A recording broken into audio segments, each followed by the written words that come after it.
Hi, everyone. I'm Rosemarie Miller here with Dr. Andrew Douglas, a Morehouse College political science professor, here to tell us about nearly $10 million in student debt being erased at Morehouse College. Thank you so much for joining me today, Andrew. Sure, happy to be here. Absolutely. So, could you describe the process of how you collaborated with the Debt Collective to launch the initiative that led to the cancellation of student debt? Sure. Back in 2020, I created a new class here at Morehouse called Debt and Democracy. We use debt as a lens to make sense of various aspects of our modern world, and the student debt crisis is a key part of that class, as is the debt abolition movement and the work of debtors unions like the Debt Collective. And over the years that I taught that class, early on, I developed a relationship with some organizers at the Debt Collective. And that led to some conversations about a year and a half ago about possibly trying to cancel some debt in collections here at the college. They had done this with Bennett College, another HBCU in North Carolina, and wanted to see if they could scale this a little bit at Morehouse. And fortunately, we were able to make it happen.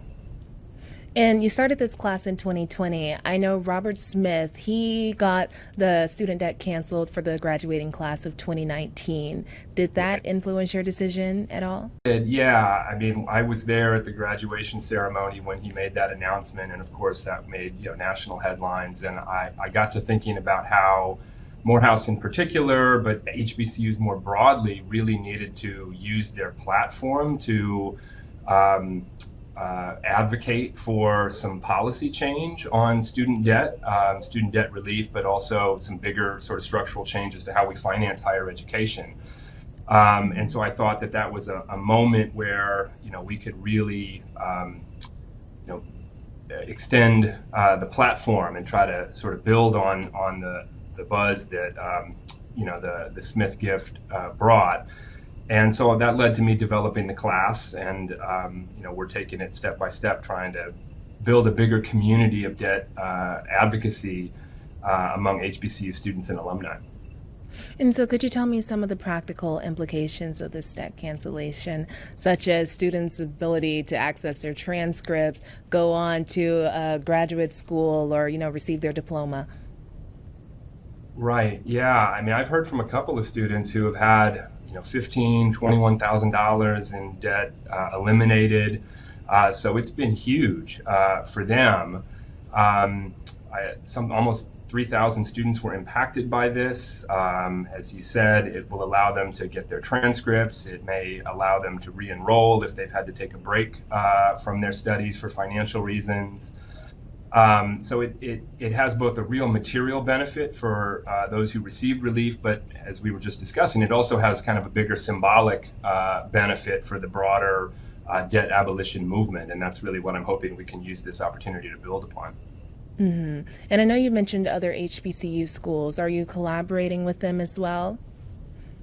Not formally, not officially. We're just trying to build up informal networks. I'm a part of some organizations, the AAUP, for example, which is American Association of University Professors. I'm part of an HBCU faculty network, and we're trying to figure out ways to make both student debt, but also the institutional debt that HBCUs carry, sort of front and center in a campaign that we can build. But it's all in the early stages at this point.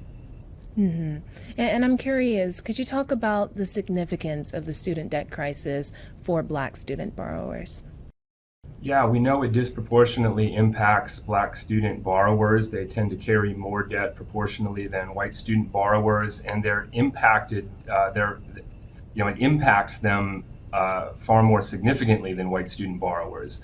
There was a study that was done a few years ago by the Roosevelt Institute, I believe, that found that 20 years into repayment, a typical white borrower is able to pay down their student debt about 95%, whereas a typical Black student borrower is only able to pay down about 5% of what they initially borrowed.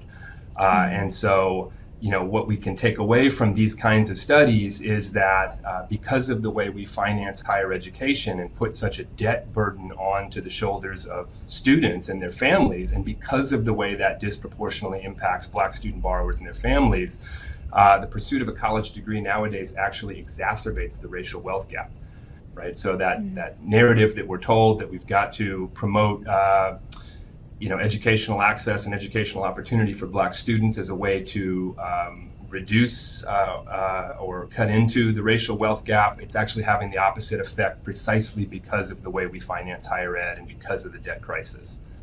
Wow.